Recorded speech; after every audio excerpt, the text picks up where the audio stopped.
कोई भी सपना साकार करने के लिए सबसे जरूरी है सही कोच का होना। चुनिए सक्सेस एकेडमी रायपुर को और करें अपने IAS PSC और व्यापम का सपना साकार। Download the app now. तो चलिए दोस्तों, चलते हम अपने अगले टॉपिक की तरफ। ये है कहावत और मुहावरा। ये आप सभी ने सुना होगा, छत्तीसगढ़ी में इसको हाना और भांजरा के रूप में जानते हैं।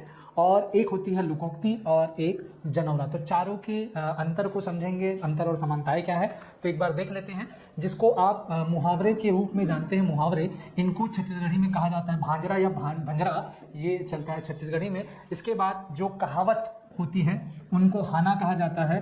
और इसी तरीके से लोकोक्तियाँ होती हैं। लोकोक्तियाँ में कहावतों की जैसी ही समानता होती है, तो छत्तीसगढ़ी में दोनों ही हाना होता है, कहावत और लोकोक्ति। लोकोक्ति ज़्यादा पॉपुलर है छत्तीसगढ़ी में भी। और चौथी चीज़ जो है पहेली, जिसको पजल्स या छत्तीसगढ़ी में कहते हैं जनौला। तो ये तीनों से संदर्भित आपके पेपर में प्रश्न आते हैं, डायरेक्ट आपसे पूछे जाते हैं। इन मुहावरों का अर्थ, इन लोकोक्तियों का अर्थ, इन कहावतों का अर्थ और पहेलियों को बूझने के लिए आपके पास सवाल आते हैं। तो बेसिकली इन दोनों के अंतर को आपको समझना है। कहावत और लोकोक्ति लगभग सिमिलर मानी गई हैं, सिमिलर होती भी हैं। इनमें एक प्रमुख अंतर है, वो हम देखेंगे। लेकिन मुहावरे और कहावत में क्या अंतर है, ये आपको जानना बहुत ज़रूरी है कि मुहावरे और कहावत में क्या अंतर है। कहावत, जैसे हिंदी नाम से ही समझ रहे हैं आप, कहने वाले वाक्य या कहे गए वाक्य। तो ऐसे वाक्य जो अनुभवों के आधार पे चली आ रही हैं, वाक्य, ध्यान से सुनना, मैं कह रहा हूँ वाक्य, ऐसे वाक्य जो चले आ रहे हैं किसी पूर्व अनुभव से और वो आज की दुनिया में भी लगभग यथार्थ है, तो उनको कहा जाता है कहावतें। कही हुई बातें कहावतें वाक्य होते हैं, जबकि मुहावरे जो होते हैं वो वाक्यांश होते हैं। वाक्य और वाक्यांश, इसको हम लोगों ने पहली क्लास में शब्द साधन के समय पढ़ा था। तो मुहावरे जो है बेसिकली वाक्यांश हैं, वाक्यों के अंश हैं, जबकि कहावत या लोकोक्ति जो होती है ये दोनों पूर्ण वाक्य होते हैं। बस इतना अंतर है। इसलिए आपको कभी पेपर में जब आप बैठते हैं एग्जाम में, तो मुहावरों का वाक्यों में प्रयोग आता है, कहावतों का वाक्यों में प्रयोग कभी नहीं आता, क्योंकि अपने आप में पूर्ण होते हैं। ठीक है, जबकि मुहावरे अधूरे होते हैं, उनको आपको वाक्य में कहीं फिट करके जोड़ के देखना होता है, उसको बनाना पड़ता है, वाक्यों में प्रयोग करना पड़ता है। अर्थ दोनों के ही पता करने होंगे आपको। तो ये आपको ध्यान में रखना, ये बेसिक अंतर है मुहावरा और कहावत में। और कहावत और लोकोक्ति में दोनों ही पूर्ण वाक्य होते हैं, किंतु जो हिंदी भाषा से लिए गए साहित्यिक वाक्य हैं जो आदिकाल से चले आ रहे हैं, वो बेसिकली कहावतें होती हैं। ये हिंदी भाषा से तदार्थित रहती हैं, हिंदी के समान रहती हैं। जबकि लोकोक्ति जो है लोक अंचल में, लोक जनश्रुतियों में, लोक कहानियों में जो चल रही वाक्य होती है, उनको कहा जाता है। तो बेसिकली इसका जो रोल है वो रीजनल लेवल पे होता है, क्षेत्रीय होता है, और इसको आप वृहद स्तर पर मान सकते हैं। यही दोनों में अंतर है, हालांकि दोनों लगभग सिमिलर होते हैं। तो जिस रीजन का लोकोक्ति होगा वहाँ के वाक्य उसमें आपको धसे हुए, घुले हुए, मिले हुए मिल जाएंगे। जैसे छत्तीसगढ़ अंचल है तो छत्तीसगढ़ी भाषा का प्रभाव होगा। यही चीज़ अगर आप मध्य प्रदेश चले जाएं तो बुंदेली या बघेलखंडी से प्रभावित होगी लोकोक्ति, और लगभग कहावत के समान ही होगी। तो ये तीनों का अंतर आपको समझ में आ गया होगा। इसके बाद पहेलियों को जानने की आवश्यकता होती है। पहेलियाँ ये भी वाक्यांश के रूप में होते हैं, और आखिरी में एक डैश छोड़ के या प्रश्न मार्क छोड़ के आपको हल जानने को कहा जाता है। ये बचपन में आप काफ़ी सॉल्व किए होंगे। तो इन तीनों चारों को हम बारी बारी देखते हैं एग्जाम्पल के तौर पे, फिर समझ में और अच्छे से आएगा आपको। तो सबसे पहले चलते हैं मुहावरे की तरफ। मुहावरा का अगर डेफिनेशन या भांजरा जो छत्तीसगढ़ी में होता है, किसी भी भाषा का श्रृंगार होता है। मतलब देखो, ये सभी जो है ना आपके भाषा शब्द को कम करने के लिए दिए जाते हैं। मतलब इनका जब आप प्रयोग करते हैं तो आपकी भाषा अलंकृत महसूस होती है, अच्छी महसूस होती है। इसलिए निबंध लेखन शैलियों वगैरह में कहा जाता है कि मुहावरे या कहावत अगर आपके पास उस पर्टिकुलर टॉपिक से उपलब्ध हो तो उनका जरूर प्रयोग करना चाहिए, तो वो अच्छा एसेंस देता है उसमें। तो ये श्रृंगार मतलब उसके साज सज्जा का सामान की तरह होता है। ठीक है, ये बाकी चीज़ें हैं। मुहावरे भाषा और वाक्य को स्पष्ट और चित्रमय बनाते हैं, मतलब विजुलाइज करने में आसानी होता है, और ये भी किसी ना किसी व्यक्ति के अनुभव पर आधारित होता है। अनुभव से ये वाक्य बनाए जाते हैं। अब मुहावरे, ये सबसे इंपॉर्टेंट है इस परिभाषा में, पूर्ण ना होकर, पूर्ण वाक्य ना होकर वाक्यांश होते हैं, ये आपको ध्यान में रखना है। और किसी वाक्य में प्रयुक्त होकर ये वाक्य को रोचक और प्रभावशाली बनाते हैं। तो एक तरीके से चमत्कारिक इम्पैक्ट अलंकृत करने का ये एक तरीका है मुहावरा कहावत भी। तो इसको हमको ध्यान में रखना है। मुहावरों के बारे में जान लेते हैं। जो प्रचलित मुहावरे हैं, जैसे टेढ़ी खीर होना, हिंदी में आप जानते हैं टेढ़ी खीर होना, दैट मीन्स मुश्किल कार्य होना। अब इसको आप वाक्यों में प्रयोग किसी भी तरीके से कर सकते हैं, जैसे यहाँ पे दिया हुआ है वाक्य में, क्योंकि ये छोटा वाक्यांश है, इसको आपको वाक्य में कहीं फिट करना होगा। तो जैसे लोक सेवा आयोग की परीक्षा या राज्य सेवा आयोग की परीक्षा पास करना एक आम इंसान के लिए टेढ़ी खीर है। तो यहाँ पे आपका जो वाक्यांश है प्रयोग हुआ है और पूर्ण अर्थ बता रहा है कि लोक सेवा आयोग की परीक्षा पास करना एक आम इंसान के लिए मुश्किल कार्य होता है। समझ में आ रहा है। इसी तरीके से छत्तीसगढ़ी में भी आपको बहुत सी कहावतें मिलेंगी, हिंदी के प्रारूप के समान ही चलती हैं, कुछ कुछ में कुछ अंतर होते हैं।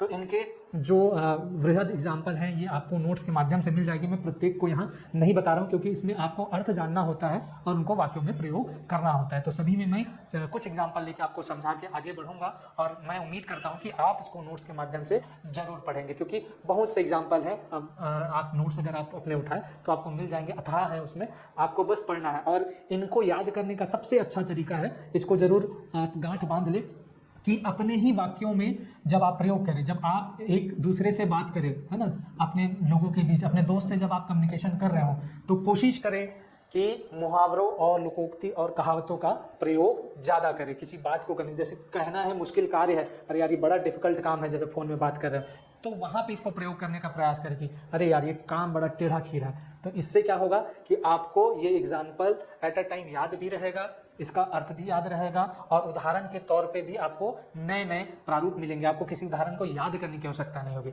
तो इसको प्रयोग में लाने का ज़्यादा प्रयास करें, इससे आप ही का बेनिफिट होना है, आपको याद भी रहेगा और जब आप निबंध वगैरह लेखन पे जाएंगे तो वहाँ भी आप इनको आसानी से प्रयोग कर पाएंगे और पेपर में भी आपसे आसानी से बनेगा। तो उसी तरीके से इसको प्रयास करें, अभ्यास करने का।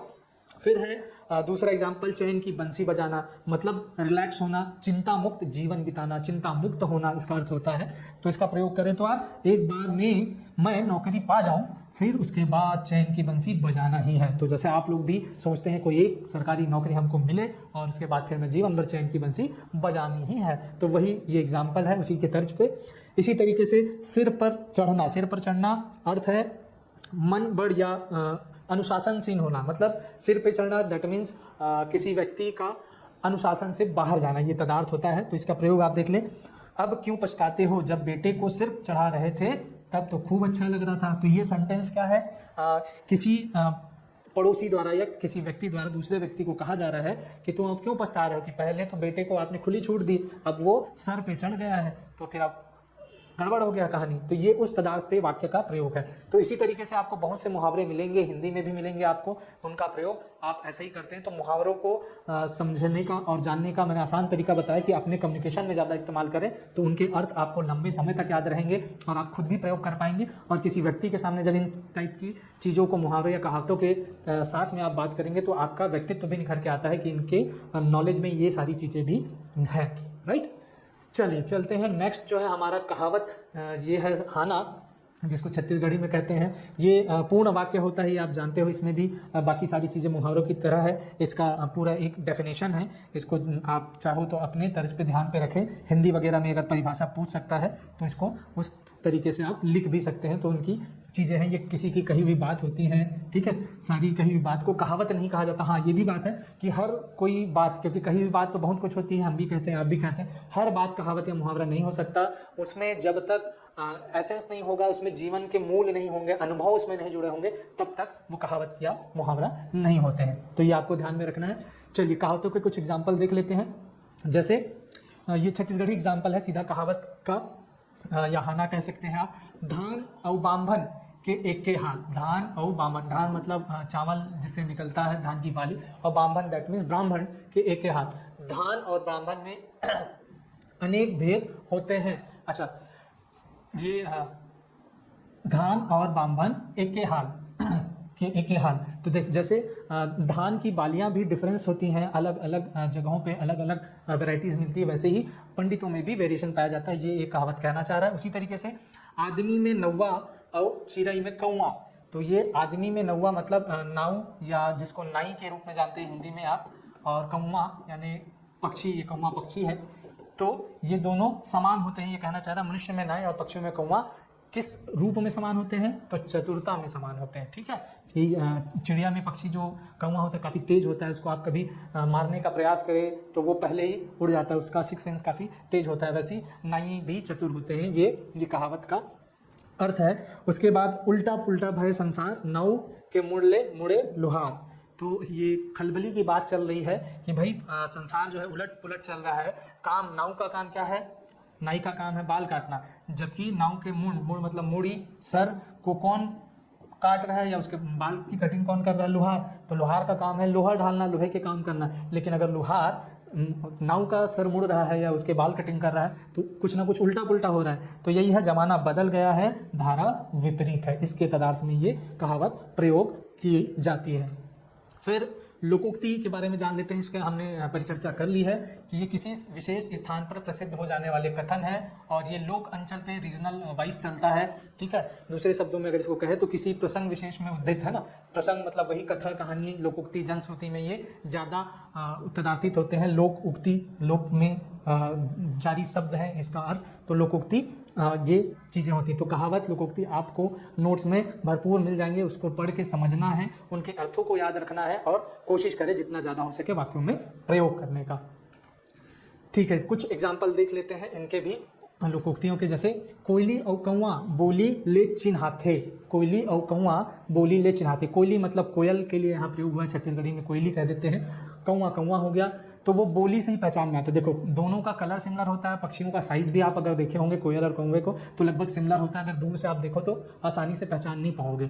लेकिन जब वो बोलते हैं तो कोयल की जो वाणी होती है वो मधुर होती है, कुहुक होती है उसमें, जबकि कौवे की ध्वनि कर्कश होती है, तो उससे पहचान में आते हैं। और इसका अगर तदार्थ निकाले तो व्यक्ति अपने व्यवहार से पहचान में आते हैं, व्यक्ति अपने व्यवहार से पहचान में आते हैं। राइट। फिर पड़ोसी के बूती सांप नहीं मरे। पड़ोसी मतलब पड़ोसी की बारे में बात हो रही है। बूता मतलब ये काम वाला नहीं, बूती बल की बात कर रही है, पूरी इसमें भरोसे की बात हो रही है कि पड़ोसी के बल पे या भरोसे से सांप नहीं मरता। मतलब आपके घर में अगर सांप आया है तो पड़ोसी नहीं मानेगा, आपको खुद ही मानना पड़ेगा, मतलब अपने काम आपको स्वयं करना पड़ेगा। तो इसका तदार्थ है कोई भी कठिन काम खुद करने से होता है, मतलब स्वावलंबन का सेंस है इसमें, दूसरे के बलबूते पे नहीं होता। ठीक है। इसी तरीके से कबड्डी खेल लीम के तेल, कबड्डी खेल और नीम के तेल, नीम दैट मीन्स ये हिंदी में नीम का पेड़ वाला नीम है, नीम का तेल कहना चाह रहा है। कबड्डी तो आप जानते हैं। तो नीम का तेल जैसे रोग निवारक होता है उसी तरह कबड्डी का खेल भी लाभदायक होता है। तो दोनों के लाभ वाले जो गुण है वो समान है, वो ये लोकोक्ति बता रही है। तो इसी तरीके से बहुत से एग्जाम्पल मिलेंगे लोकोक्ति के, आपको बस पढ़ना है और वाक्यों में प्रयोग करने का कोशिश करना है, ये आपको ध्यान में रहना चाहिए। अब चलते हैं पजल्स की ओर, पहेलियाँ या जनौला। ये काफ़ी इम्पोर्टेंट और ये आता भी है। तो इसके सीधा पजल्स आपको पता है, ये आपको एक सेंटेंस मिलेगा और क्वेश्चन मार्क रहेगा या डैश रहेगा, उसके उत्तर आपको देने रहते हैं। तो कुछ पहेलियाँ मैं एग्जाम्पल के तौर पे लिया हूँ। जैसे तरी पचरी ऊपर पचरी, पचरी दैट मीन्स तालाब का किनारा जैसा होता है वैसा पचरी, पार इसको अगर हिंदी में कहें तो नदी का पार होता है, तट होता है वो। तो तरी पचरी ऊपर पचरी मतलब नीचे भी पचरी है ऊपर भी पचरी, बीच में मोंगरी मछली। तो ये एक जनौला है। जरा आप सोचें इसका उत्तर क्या होगा, प्रयास करें, थोड़ा दिमाग लगाएं, क्योंकि इसमें दिमाग का ही प्रयोग करना होता है। कभी कभी ये तार्किकता पे भी चले जाता है ना। तो ये आप जरा कोशिश करें, फिर इसके एक साथ उत्तर देख लेंगे। उसके बाद दूसरा एग्जाम्पल देखते हैं, टेढ़ेक बेड़ेक रास्ता बीच माँ कुआं, है ना। टेढ़ या इसको टेढ़गा बेड़गा भी कहते हैं, टेढ़गा बेड़गा रास्ता बीच माँ कुआं। तो ये क्या हो सकता है, जरा सोचें, इसके उत्तर के रूप में आपको क्या देना चाहिए। इसी तरीके से तीसरा एग्जाम्पल, जैसे घना जंगल में लाल पानी पिए, है ना, घना जंगल में लाल पानी पिए। तो ये क्या हो सकता है, जरा सोचें। फिर बीच तरियामा गोबर थाल, बीच तरियामा गोबर थाल, तो कोई तालाब है, पानी नुमा है, वहाँ पे कोई थाल रखी हुई है, क्या ऐसी वस्तु हो सकती है। अमूमन ध्यान रखना, जब जनौला होता है तो जो चीज़ें इस्तेमाल की जा रही होती है उनसे संबंधित वो नहीं होता है, इसका उत्तर जो है अमूमन नहीं होता है। ये जैसे पचरी और मछली की बात हो रही है तो ये नदी या नाले से संबंधित चीज़ नहीं होगा, कोई अलग चीज़ होगा। वह जैसे बहुब्रीही समाज में अन्य पद प्रमुख होता था, वैसे ही यहाँ पे अमूमन जो वाक्य में शब्द प्रयोग होते हैं वो इसके उत्तर वाले सबसे कोरिलेट नहीं होते। तो थोड़ा दूसरा जगह दिमाग लगाने का प्रयास करें। फिर अगले एग्जाम्पल, एक ठन थारी माँ 2 ठन अंडा, एक गरम एक ठंडा। तरिया मतलब यहाँ तालाब होता है, गोबर थाल मतलब थाली, आपको पता है।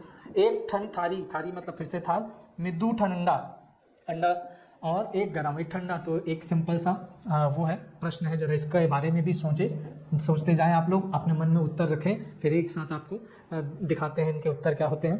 पानी के भीतर कांसा के लोटा, पानी के भीतर कांसा के लोटा, कांसा एक धातु है और लोटा मतलब पानी भरने वाला जो पात्र होता है, आप सभी जानते हैं। तो कांसा के लोटा, अब ये क्या हो सकते हैं, इन सभी के उत्तर जरा जल्दी जल्दी सोचने का प्रयास करें, फिर इसके उत्तर पे चलेंगे। चलिए उत्तर पे ही चलते हैं और डिस्क्राइब करते हैं क्या होगा।